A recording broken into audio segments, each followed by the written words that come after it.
In this video, I will show you how to automatically track a mask in Premiere Pro. Start by duplicating your clip. Hold Alt and drag it up to create a second layer. Select the top clip and open your Effect Controls panel.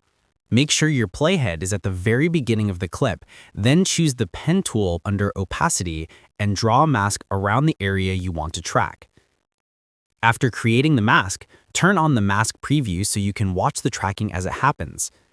Now click the play button under Mask Path and Premiere Pro will automatically track the mask frame by frame. Once the track is complete, you can apply any effect you want to the mask layer, such as color grading, glow, blur, or anything else to enhance the shot. And here is the result.